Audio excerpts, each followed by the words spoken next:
Ciencia UNDEC. Bienvenidos a un nuevo programa de Ciencia UNDEC. Hoy, un poco tomada de la voz, como muchos de ustedes seguramente debe estar así, pero con muchas ganas de acercar la ciencia y la investigación a ustedes. En este programa que hoy nos convoca, sumamente interesante, donde vamos a aprender muchísimo de la mano de un investigador. ¿Cómo estás, Yami? Todo bien, por suerte, acá con un poco de este viento zunda, pero lo vamos llevando bien. Hoy vas a ser mi protagonista, mi sostén. Sí, vamos acá a tratar de darlo todo. Un tema bastante interesante, Yami. Saludamos a Ezequiel, también miembro del equipo de Ciencia UNDEC. Renata, que no pudo asistir porque están en clase ustedes. Y hoy vamos a abordar un tema, como les comenté, sumamente interesante, que vincula la educación en situación de encierro, ¿o no, Yami? Sí, hoy tenemos este tema que es muy particular, un programa muy especial, donde vamos a hablar de este tema que combina la educación, la tecnología, en un contexto muy particular, como mencionaste, Cari, ya que es una propuesta pedagógica, tutorial y mediada por la tecnología, que es el PUC, que lo realiza la Universidad Nacional de Cuyo. Así es, Yami, en esta oportunidad nos visita el estudio de Ciencia UNDEC de la Universidad, el doctor Rubén Páez, docente e investigador de nuestra universidad.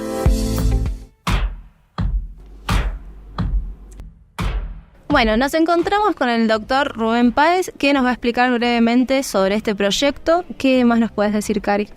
Sí, Yami, empezamos nuestro viaje por la ciencia y la investigación en este primer bloque de Ciencia UNDEC. Y les contamos a ustedes que está sentado ya nuestro docente investigador, el doctor Rubén Páez, y de qué vamos a hablar, de una propuesta tutorial mediada por tecnologías. Es un tema fascinante y de gran importancia social. Para profundizar este tema, lo tenemos acá a nuestro investigador que nos va a contar. Rubén, contanos, ¿a qué apunta esta investigación y por qué trabajar, e investigar en esta área que hay pocos antecedentes de esta línea, que se aborda, de pensar en la educación en personas que se encuentran en situaciones de encierro? Hablamos de están presos, privados de su libertad. Así es. En principio la combinación de lo tecnológico, el derecho y la educación me parece, o por lo menos para mí, es algo apasionante.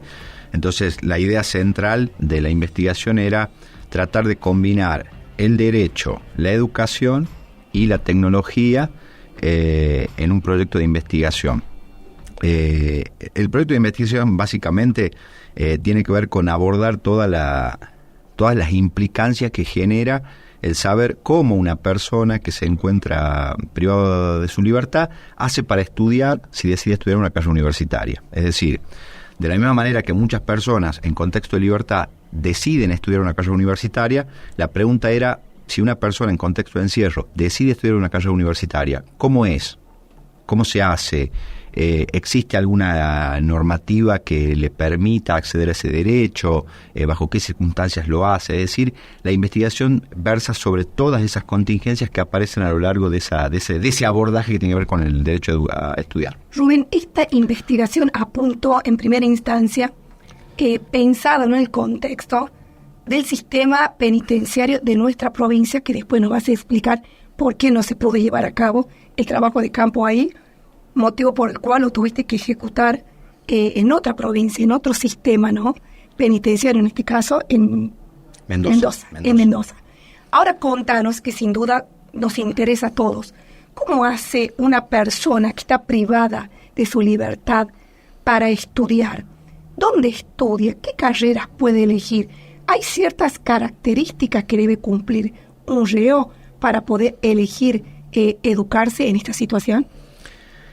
En principio es amplio, porque en principio hay que discriminar que no solamente es el acceso a la educación universitaria, sino también el acceso a la educación en todos sus niveles, ¿sí? Pero en este caso en concreto, como hablamos de educación universitaria, la mecánica es la siguiente. Es decir, en principio hay una ley, que es la ley de ejecución de pena privativa de la libertad, que es la que reconoce el derecho. Si bien es cierto, la ley de educación nacional y la ley de educación superior hablan del derecho a la educación de cualquier ciudadano.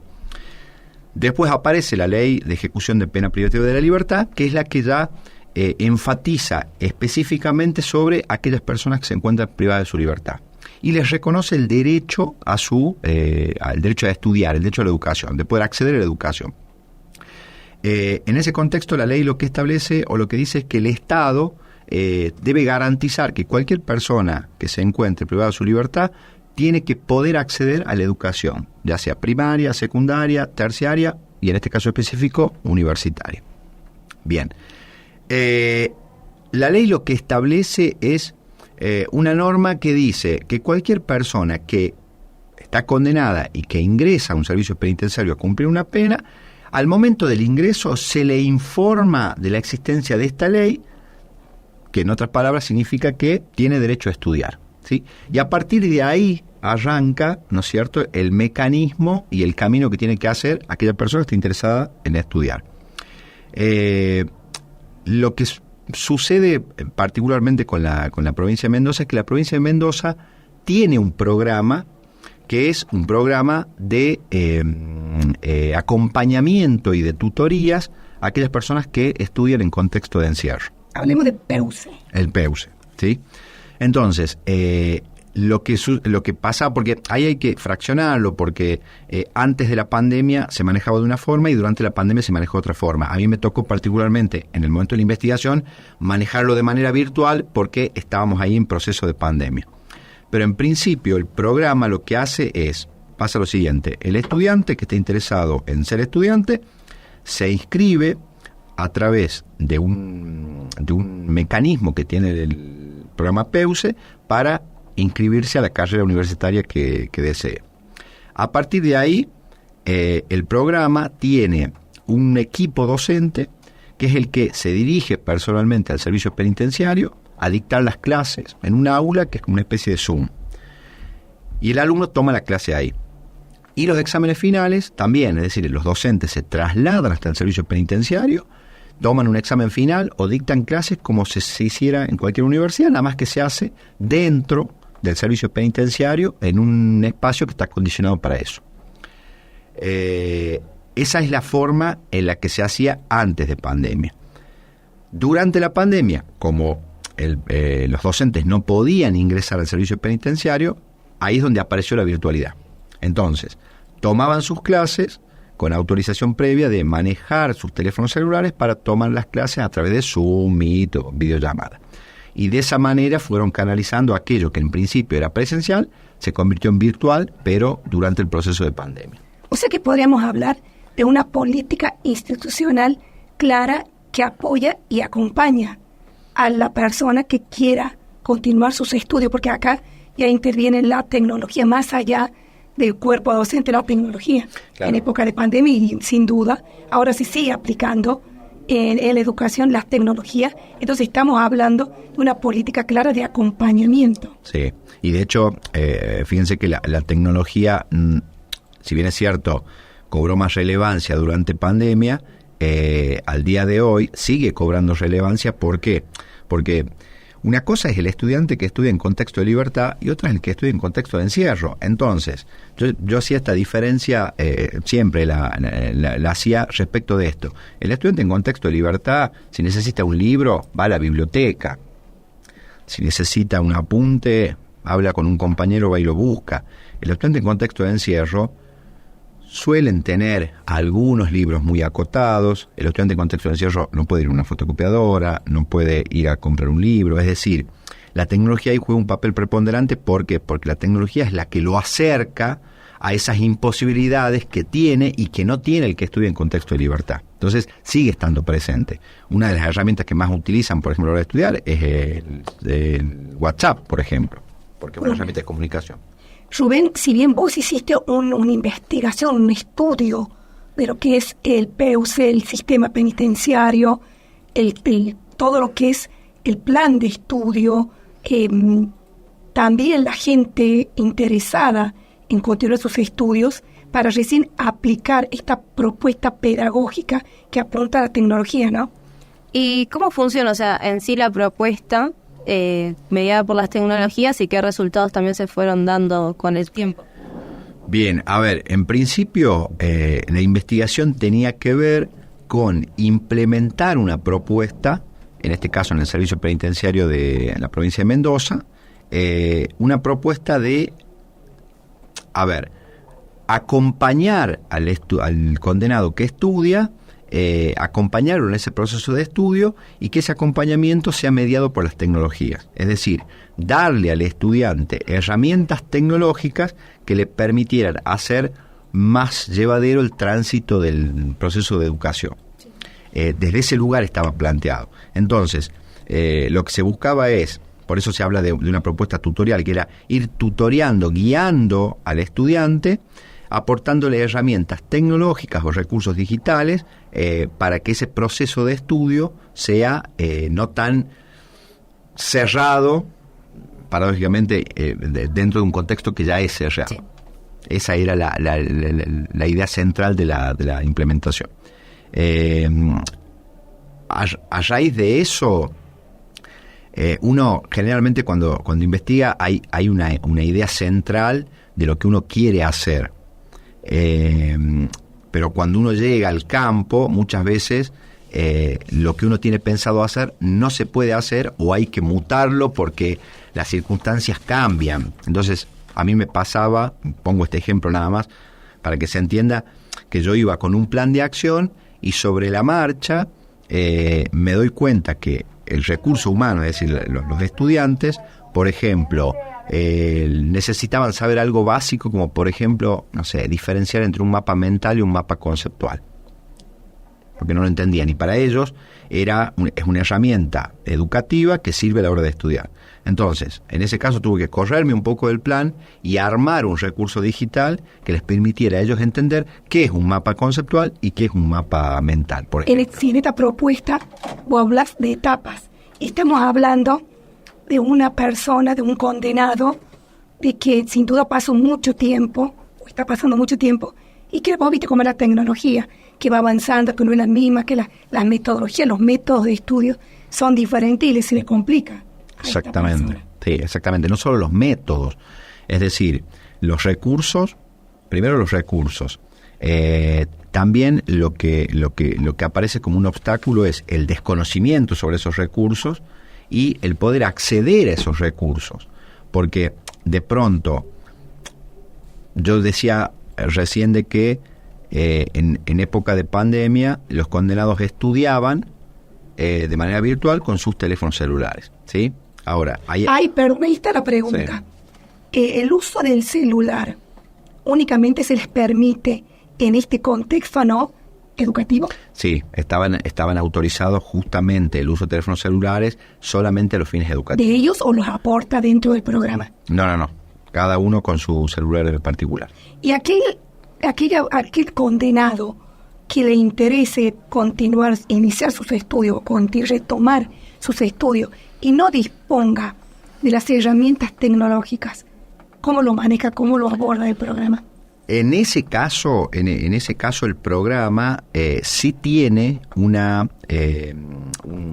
Zoom, un aula con disponibilidad de 3 computadoras, ¿sí? Entonces, por eso digo que el recurso, a veces los recursos o la escasez de recursos a veces es un obstáculo, porque contaban con un espacio físico con 3 computadoras, pero de pronto era un poco imposible que 12 personas estén cursando una materia, 4 en cada computadora. Entonces muchas veces algunos tomaban la opción de pedir permiso para usar sus propios celulares para poder tomar la clase. Entonces, por eso remarco esto de que la ausencia o la escasez de recursos dificulta mucho el acceso a la educación. Yo a veces cuando escucho que dicen, bueno, la educación es pública y todos pueden acceder. No.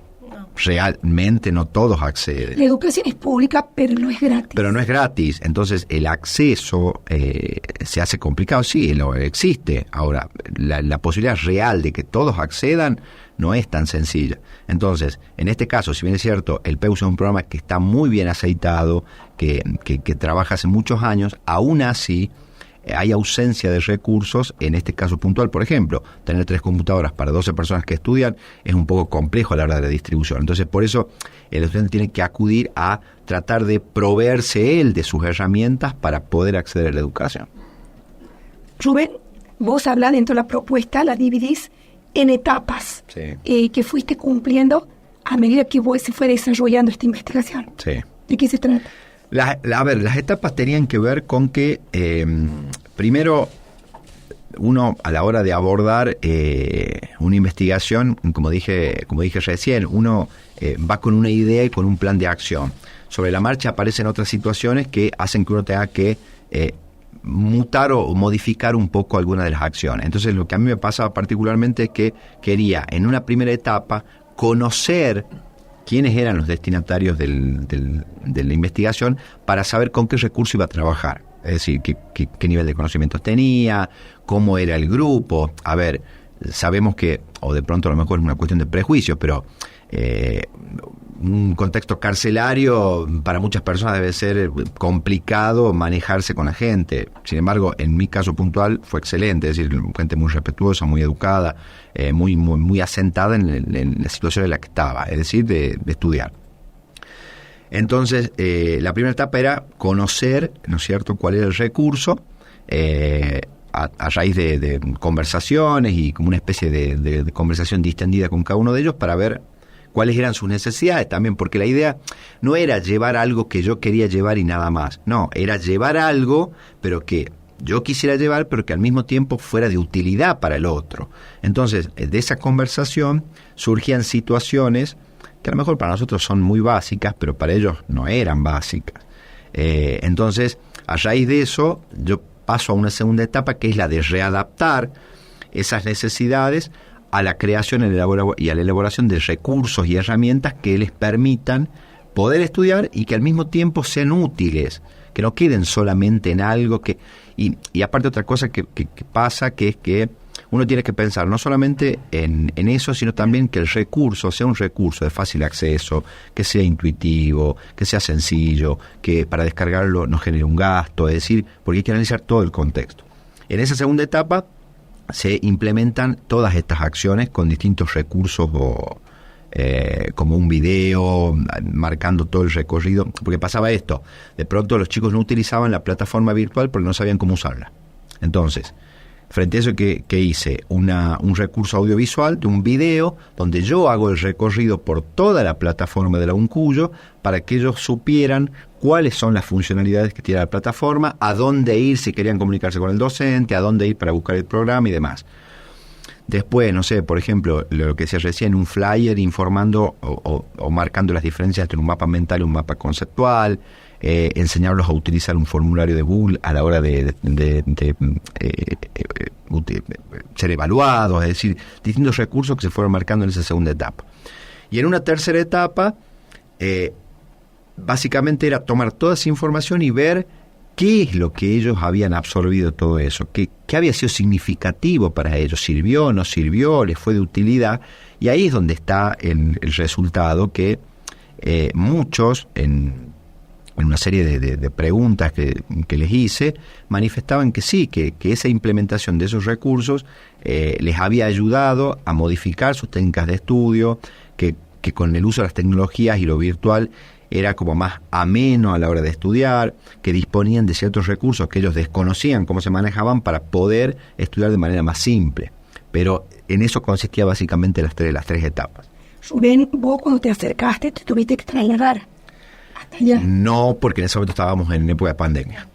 Yo en principio lo que hago es, me comunico con la coordinadora del PEUCE, con Fabiana, me comunico con ella, le planteo la idea, ella me dice de que sí, que le parece interesante, ella me contacta con 2 profesores, porque yo tenía que implementarlo en una asignatura puntual. Me comunico con otro docente que daba la asignatura de Historia Argentina, aunque estoy agradecidísimo porque sin él hubiese sido imposible, porque desde el día número 1 me permitió como ingresar a su aula virtual y manejarme como si fuese mía, obviamente siempre con las permisiones de él y todo lo demás, y a partir de ahí ya yo me sumo a la actividad, que fue como que yo iba siguiendo la clase de ellos y yo era un soporte tutorial. Rubén, ¿y de cuántos estudiantes hablábamos? Porque, a ver, el programa PEUCE tiene una oferta académica muy amplia. se puede estudiar abogacía, de trabajo social, historia argentina, filosofía, sociología, es decir, tiene un abanico de oferta académica muy amplio. En ese momento, la materia, la asignatura de historia argentina era una materia unificada de primer año y segundo año, de primer año de dos carreras distintas, creo que era trabajo social y filosofía, no me acuerdo bien. En esa asignatura de esa materia eran 12 alumnos, que eran los que estudiaban profesorado de historia. Segundo bloque de Ciencia UNTEC, y quien nos acompaña, el doctor Rubén Páez, y hablamos de su propuesta, de su investigación, digamos, que se aplica, ¿no?, como una iniciativa, ¿no?, para aplicarse en personas, ¿no?, que están en situaciones de encierro. Pero, Rubén, hubiese sido interesante, ¿no?, si bien tu investigación se ejecutó en instancias, ¿no?, de pandemia, donde fue todo de manera virtual, entrevista, investigación, contacto, esta aproximación, ¿no?, al trabajo de campo.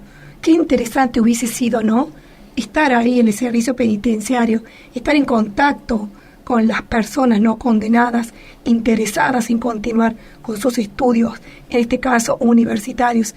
Hubiese sido, a lo mejor pudo haber impactado, ¿no?, en los resultados finales de la investigación. ¿Vos qué crees? Sí, definitivamente sí. A mí me pasó, por ejemplo, que yo iba con una idea, que es el prejuicio que tenemos todos. Por ejemplo, el día de la primer clase virtual, yo iba como con una idea de estar serio y ver cómo me iba a manejar, porque del otro lado, a lo mejor desde el prejuicio, es un contexto, todos varones, en un contexto de privación de la libertad, gente grande. Entonces pensé que no iba a ser fácil coordinar o manejar una clase, y sin embargo en la realidad me pasó otra cosa. Gente muy respetuosa, muy educada, hasta con cierto grado. Esto, yo creo que también eso influye mucho el rol del docente, porque el docente de la asignatura, el profe Roberto, no tenía una relación de profesor-alumno.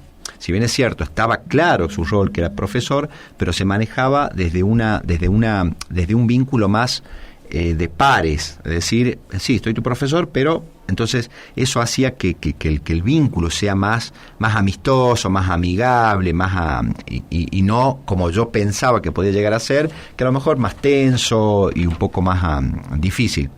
Pero definitivamente hubiese sido, para mi experiencia, hubiese sido espectacular si hubiese podido estar ahí físicamente, pero bueno, por cuestiones de pandemia no se podía. Bueno, primero no se podía viajar, y segundo, que en ese momento no podía ingresar nadie, porque como ya sabemos, estaba imposibilitado y prohibido eso. Pero sí hubiese sido interesante. Sí, Rubén, y bueno, en una investigación siempre hablamos que nos resulta, es la parte más tediosa, el marco teórico. El marco teórico. De donde buscamos bibliografía, antecedentes que refuercen, ¿no?, nuestra investigación, nuestro trabajo. Y sin duda esto sin duda te abrió a vos futuras líneas de investigación, porque hay pocos trabajos de esta línea, hay pocos antecedentes, hay pocos sistemas, ¿no?, en cada provincia que apunta a esto, al acompañamiento, a la reinserción, ¿no?, del preso, ¿no?, todo apoyándose en una ley nacional. Contanos, ¿de qué se trata? ¿Qué apunta? ¿Cuál es el objetivo?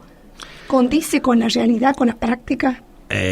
A ver, la ley de ejecución de pena privativa de la libertad lo que hace es reconocerle a la persona en contexto de encierro su derecho de acceder a la educación en cualquiera de sus niveles.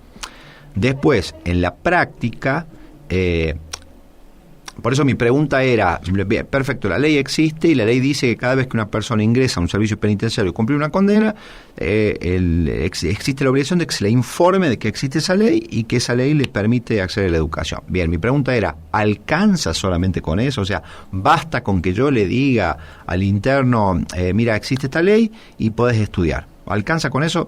Y a eso yo me contestaba y decía, no alcanza, evidentemente no alcanza, y hay que reforzar esa información con el acompañamiento, la tutoría, la guía, el asesoramiento y todo lo demás.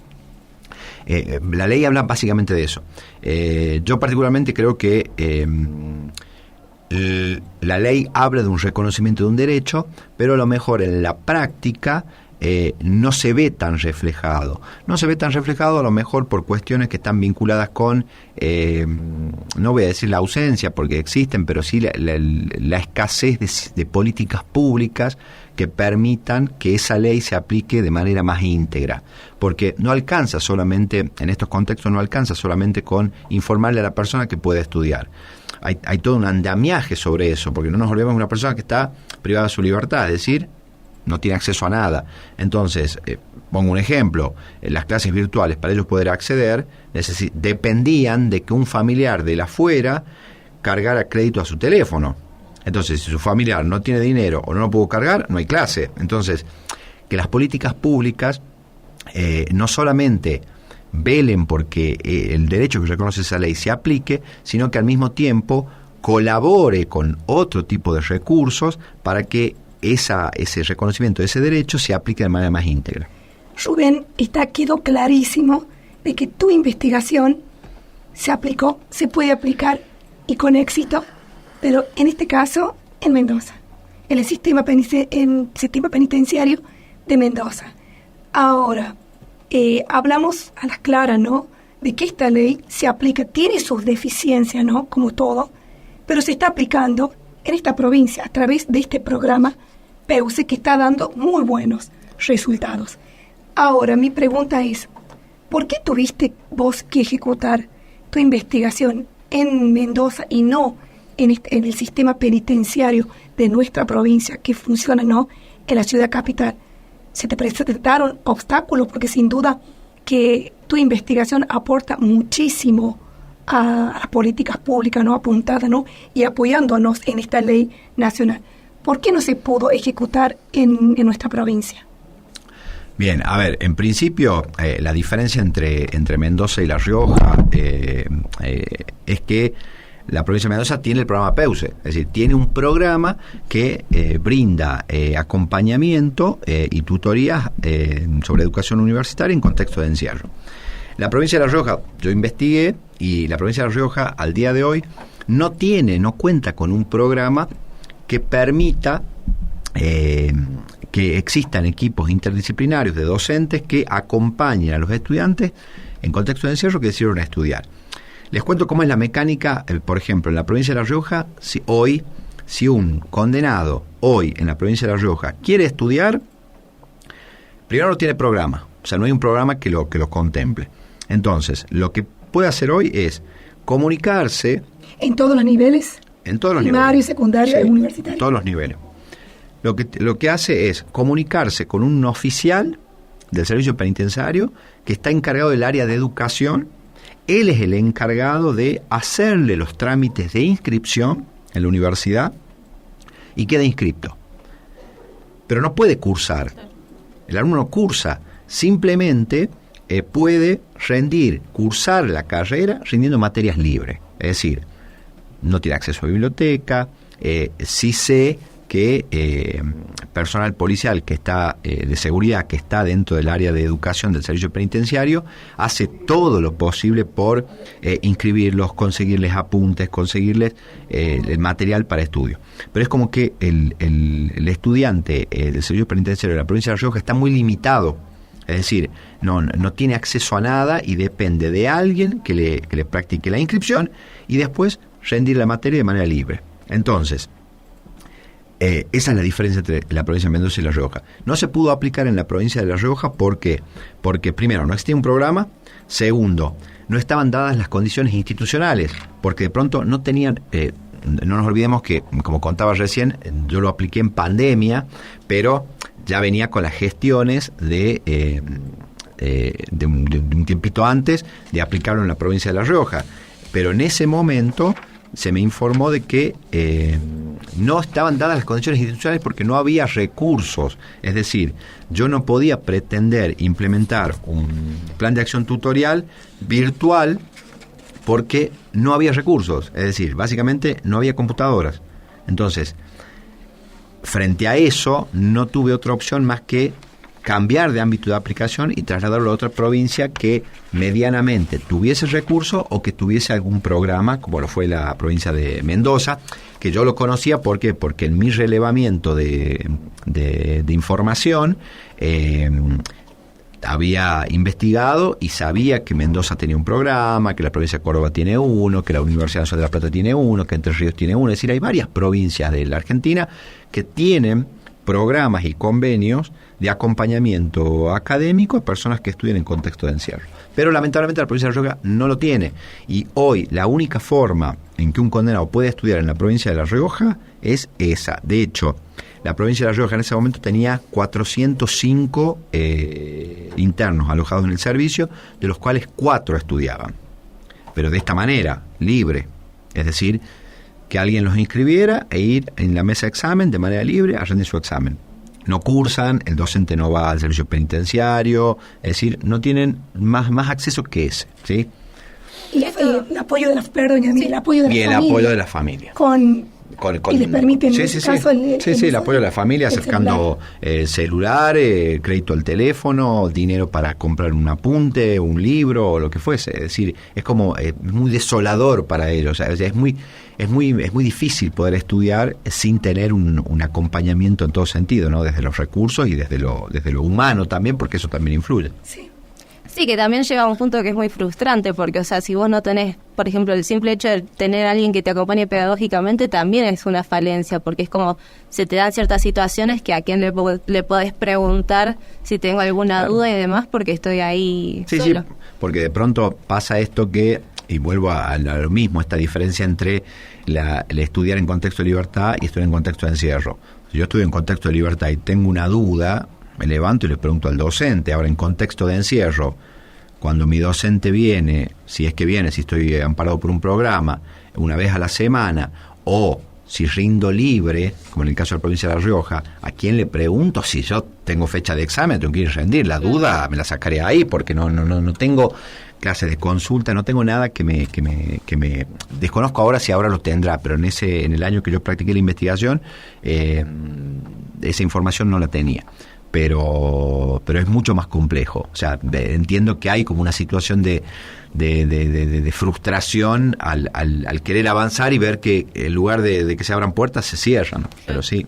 Rubén, y sin duda que varios factores a tener en cuenta para que se pueda aplicar tu investigación acá en nuestra provincia. Yo lo he hablado con algunas personas al tema y yo creo que se puede implementar perfectamente, y los recursos que se necesitarían no serían tantos, es decir, poder tener un espacio físico provisto por lo menos con 5 o 6 computadoras, con conectividad, no es mucho. Lo que sucede, o lo que pasaba a mí particularmente en Peuce, es que al ser un servicio penitenciario mucho más grande, ¿sí? Porque son complejos, entonces de pronto trasladar a 10 internos desde un pabellón, porque no todos están en el mismo, entonces, y llevarlos hasta el SUM, es todo un mecanismo de logística. No es que yo voy, lo busco, le abro y le digo vaya, no. Tengo que organizar que ese día, a tal hora, hay que sacar de sus celdas a tal persona, a tal persona, a tal persona, organizar el traslado, porque en este caso el SUM estaba ubicado como a 50, 60 metros de donde ellos estaban. Es un traslado que tiene que ir con seguridad, entonces entiendo que el servicio penitenciario de la provincia es un poco más chico, entonces de pronto con un espacio físico provisto con 6, 7 computadoras, con conectividad, una biblioteca, no digo una biblioteca gigantesca, pero o acceso gratuito a una plataforma de biblioteca electrónica, yo creo que no hace falta más recursos que eso para poder implementarlo en la provincia de La Rioja. La universidad existe, está la posibilidad, pero yo creo que se puede. Igual, Rubén, ya de tu formación de grado, ¿no? Es abogado y vos, más que nadie, conoces lo que es la realidad del sistema judicial en nuestra provincia. Acá en el servicio penitenciario, una importante población no tiene condena firme, por lo cual sería uno de los obstáculos por los cuales no podría estudiar, continuar sus estudios o iniciar sus estudios universitarios, porque es una de las condiciones, tener una condena firme. O sea que todo va de la mano. Sí. Una falta de un programa institucional que avale, que acompañe a las personas en esta situación de encierro, el apoyo, ¿no?, en materia de recursos, digamos, más esto que se sumaría, son una serie de factores que impedirían de alguna manera que se pueda aplicar una política como la que vos estás planteando. Sí, y aparte me parece que también tiene que ver con cambiar o tener un pensamiento un poco más objetivo, que es este. A ver, la finalidad del derecho penal no es que una persona ingrese a un servicio penitenciario y sufra. Es decir, la finalidad del derecho penal es que si una persona ha cometido un delito, sea castigada privada de la libertad. Esa es la finalidad del derecho penal. Castigar a la persona por haber cometido un delito, privándola de la libertad, o inhabilitándola, o una multa, que son como los tres castigos que tiene el derecho penal. Entonces, hay que entender que si una persona comete un delito, sea el delito que fuera, su castigo es con la privación de la libertad. Su castigo es solamente eso. No por eso la persona pierde otros derechos. No, el derecho a estudiar lo puede ejercer, lo debería ejercer. Entonces, perder la libertad por un tiempo por la comisión de un delito no le hace al condenado perder otros derechos. Entonces, la persona se encuentra ahí cumpliendo una condena, que es la forma que la ley marca para reparar el daño que se ha hecho. Pero a partir de ahí sigue siendo titular de otros derechos, como lo es en este caso el derecho a la educación. Entonces no debería existir nada que le impida poder acceder a ese derecho, independientemente de que esté en un contexto de encierro. Bueno, llegamos al último bloque de Ciencia UNDEC y retomamos la pregunta que hice anteriormente: ¿qué significó trabajar en este proyecto a nivel personal? A ver, en un momento, cuando yo empecé con la investigación, ¿no es cierto?, yo buscaba también a ver el por qué, porque yo el tema de investigación yo ya lo sabía casi a la mitad de mi cursado de la especialidad de la maestría, es decir, no es que fue a último momento. Entonces, buscando, porque obviamente yo considero que todas las investigaciones están atravesadas por lo subjetivo, por lo vivenciado y demás. No estuve preso, pero claro. Claro, pero me pasó que cuando yo era estudiante en ese momento, estaba en un lar, estoy hablando del año 2001, 2002, y recuerdo una vez ver entrar a la mesa de examen final a dos hombres que venían cada uno acompañado con un personal de seguridad, esposados. Me acuerdo que se sentaron, les desprendieron una de las esposas, se le engancharon con una parte del banco, rendían, claro. Después, claro, eso me generó la pregunta, porque mi pregunta en ese momento fue: ¿cómo hacen para estudiar? Porque después preguntando, ahí es donde me dicen, no, estudian libre, se inscriben, vienen y rinden. Entonces, claro, 20 años después, cuando yo empiezo con el tema porque me parece apasionante mezclar todo esto, el derecho a la educación y la tecnología. Y un poco la idea creo que venía por ahí, a ver cómo es ese ámbito. Porque una cosa es decir, porque vuelvo a insistir con esto, la ley dice, sí, tienen derecho a estudiar, perfecto, bueno, pero ahora ¿cómo se hace en la práctica? O sea, porque la ley es bonita, es hermosa, pero digo, bueno, ahora en la práctica, ¿cómo se da? ¿Quién lo inscribe? ¿Cómo consigue el apunte? ¿Cómo cursa? ¿Qué va alguien al aula? ¿Ellos van a la universidad? Entonces, y las controversias claro, que generan, ¿por qué tienen derecho y surge, a estudiar? Claro, y esta cosa de ¿por qué tienen derecho a estudiar? Que yo entiendo la opinión de personas que pueden decir, no, ¿por qué tienen derecho a estudiar? Y sí, porque de pronto hay gente que a lo mejor es familiar de alguna víctima y demás, eso lo entiendo perfectamente, pero entiendo también que no hay que mezclar las cosas, que hay una ley, que hay un derecho penal que, como lo dije en el bloque anterior, habla de castigar con la privación de la libertad. Ese es el castigo. Sí. Entonces, todas las circunstancias alrededor, que sean atemorizantes, tormentosas o lo que sea, no deberían estar ahí, porque es esa finalidad. Entonces, que la persona esté privada de su libertad cumpliendo una condena, ese es su castigo. Ahora, eso no significa que no pueda estudiar, o que no deba estudiar, o que se le impida estudiar. Entonces, desde ese lugar me parece que tiene que existir una mirada más empática, humanizante, que diga, bueno, sí, está bien, cometió un delito, está pagando por su error, pero eso no significa que no pueda estudiar. Puede estudiar, y si tiene ganas de estudiar, el Estado tiene que, en cierta manera, darle las herramientas para que pueda estudiar, porque también pensó esto, es decir, una persona que de pronto está privada de su libertad 10, 12 años, si sale de ahí y no tiene ninguna herramienta, claramente va a volver a reincidir, porque no sabe hacer otra cosa. Entonces, una persona que a los 10, 12 años sale de haber estado privado de su libertad y tiene una herramienta intelectual, es profesor de historia, es ingeniero, es trabajador social, sabe que ya no tiene la única opción que tenía al principio, ahora tiene otra. Sí, este es un mensaje muy importante, más que nada para la sociedad, porque a veces uno tiene como el prejuicio de decir, bueno, está ahí, después sale y vuelve a hacer lo mismo, pero si uno no lo acompaña, o sea, desde una política pública, si uno no acompaña a la persona y demás, bueno, sí es obvio que se va a dar otra vez este contexto. Después, hasta analicemos cuántos, no recuerdo ahora, pero hay una provincia de Entre Ríos, tiene un índice de reincidencia tomado sobre la base de los egresados y ha bajado. Entonces, después hasta inclusive se puede analizar, bueno, hasta se puede dejar la duda planteada de, bueno, ustedes piensan que no sirve de nada que estudien, bueno, perfecto, estudiemos después cuántas de esas personas que se han egresado porque han tenido acceso a la educación, cuántas de esas después, a posterior, reinciden.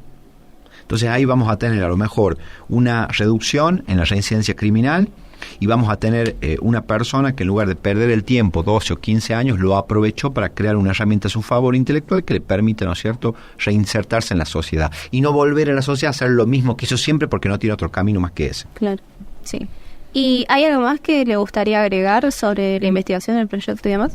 A ver, me gustaría sí que quede claro y que haya también una mirada crítica sobre la importancia que tiene la investigación en educación. ¿Por qué?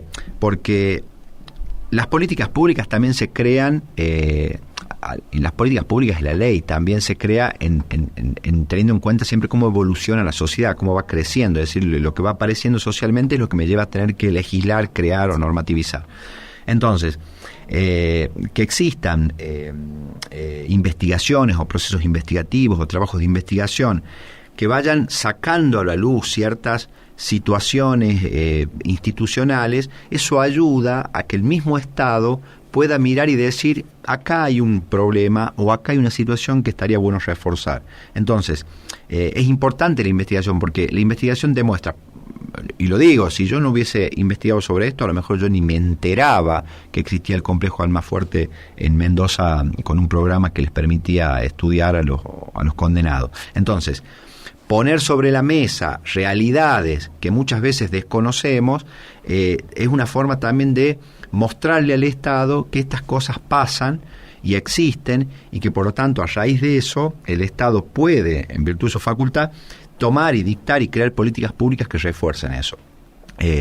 Creo que el derecho a la educación en todos los niveles es fundamental, es decir, una sociedad que está intelectualizada, que maneja conocimiento, es una sociedad más rica, es una sociedad más formada, es una sociedad que sabe qué quiere, y es una sociedad que también es un pueblo que aporta a una sociedad.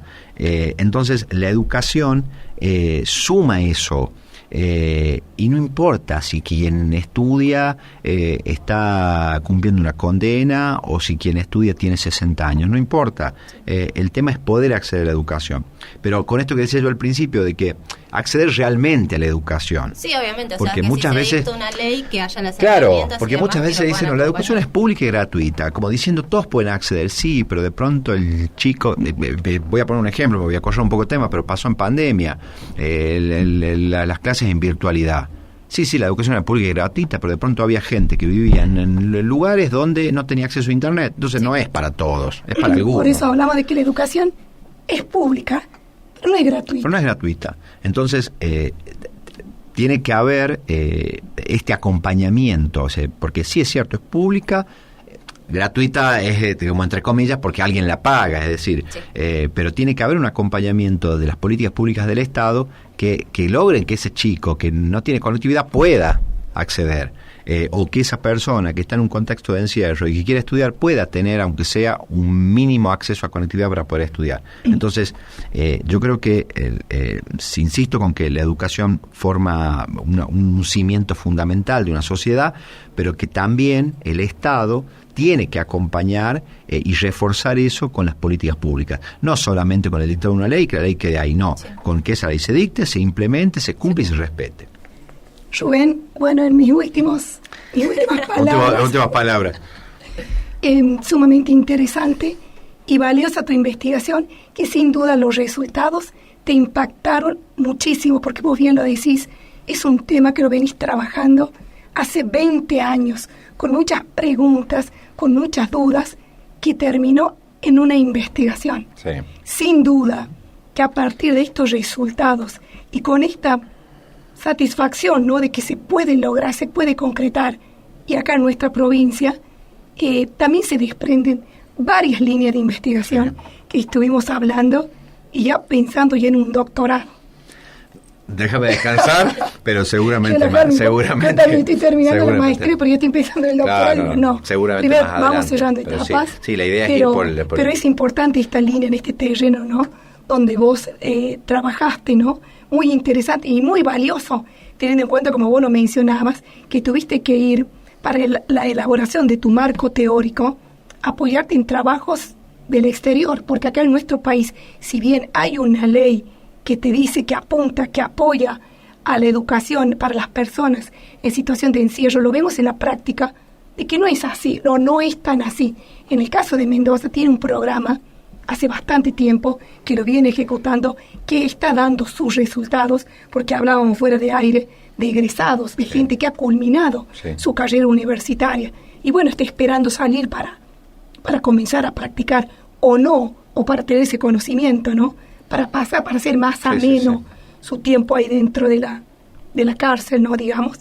Pero eso, ¿no?, pensando en eso, es sumamente importante, ¿no?, esta investigación, y lo interesante y lo valioso sería que en algún momento en esta provincia haya una política pública comprometida, ¿no solo con esta ley, sino también con la educación, porque tiene que ver con esto, con la educación y con la seguridad, ¿por qué no? Porque esta persona, si estudia, cuando sale de otra manera. Está tanto tiempo ahí sin hacer nada. Es un aporte, yo creo que es un aporte, aporta, mejor dicho, a varias áreas, no solo a poder lograr en cierta manera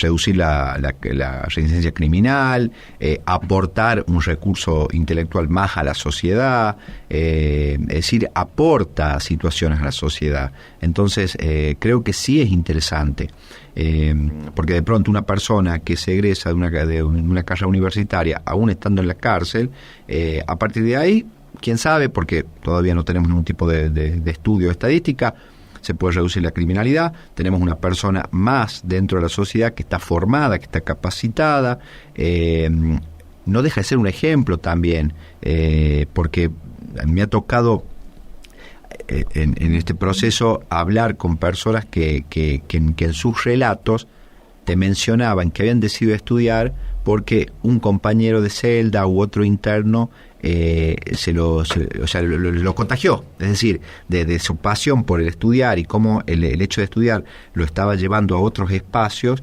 es como que lo contagió y por eso decidió estudiar. Entonces es hasta ejemplificativo. Entonces me parece que suma varios aportes tomados desde parece simple, pero es simple desde el simple hecho de estudiar o de acceder a la educación. Sin duda que la educación cambia a las personas, transforma a las personas.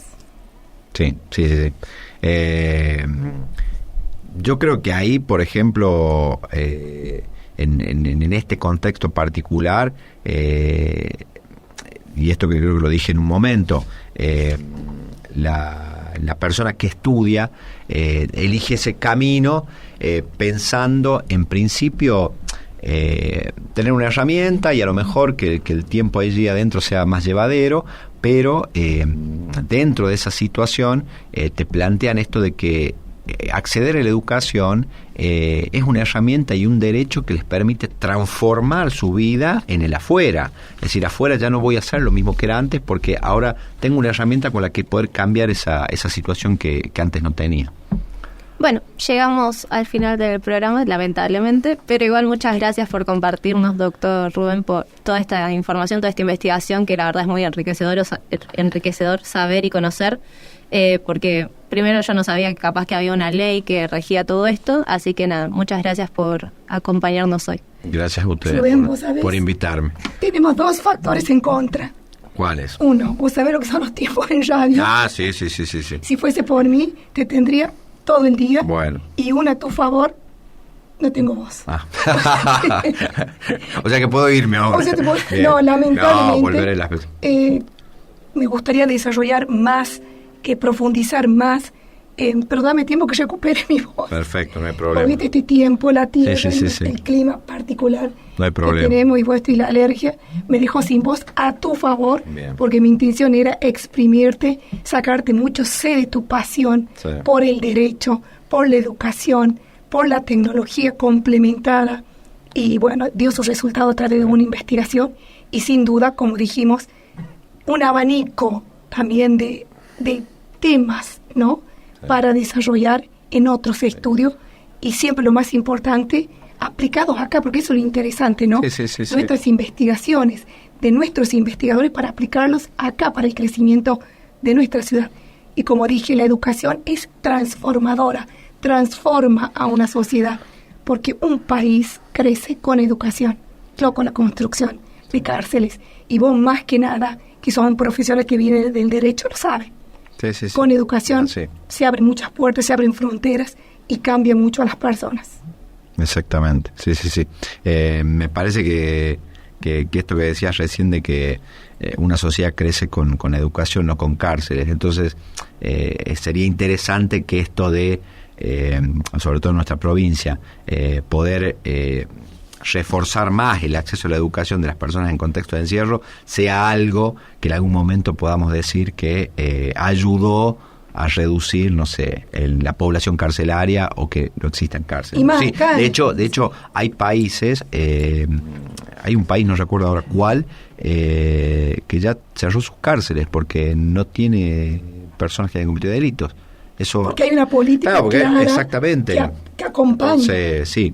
Pero sí. Entonces, la idea sería interesante que en algún momento podamos decir que no tenemos cárceles o por lo menos que no están superpobladas como lo están en la actualidad. Y hoy más acá, siempre nos enojamos nosotros que decimos acá, si bien no son muchos, ¿no?, la población que maneja el servicio penitenciario, pero siempre decimos, sí, salió y reincidió. Y bueno, ¿qué hace adentro? Sí. Entonces, como te dije, Rubén, felicitarte por esta interesante investigación y ojalá que despierte a los decisores a vincularse más, a comprometerse más a través de políticas claras, ¿no?, públicas, apuntando a esto, a la educación, porque la educación es transformadora de todas las miradas que se pueden.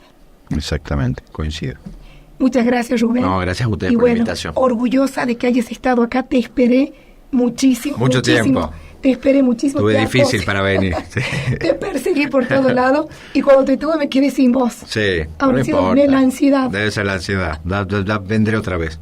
Sin duda, porque, como te dije, te quiero aprovechar más y sos un excelente profesional, estás trabajando muchísimo, estás investigando muchísimo en varias líneas y bueno, me interesaría compartir con toda la audiencia de Ciencia UNDEC todos los trabajos interesantes que venís abordando hace bastante tiempo. Sí. Así que muchas gracias por estar. Por favor, gracias por la invitación a ustedes. Un gusto. Llegamos al final de nuestro programa. Hoy nos acompañó el doctor Rubén Páez, quien nos habló sobre la educación universitaria en contexto de encierro, una propuesta pedagógica tutorial mediada por tecnologías en el programa PEUCE de la UNCUYO. Esperamos que, como a nuestros oyentes, hoy se les haya quitado un poco la venda del prejuicio que capaz hay sobre estos temas, y recordar siempre que la educación es poder y es muy importante que todos podamos acceder a ella sin importar el contexto en el que nos encontremos. Así que los esperamos el próximo miércoles con más Ciencia UNDEC, y si se perdieron el programa del día de hoy, nos pueden escuchar sábado y domingo de 11 a 12 horas y nos encuentran en nuestras redes sociales como Ciencia UNDEC. Muchas gracias.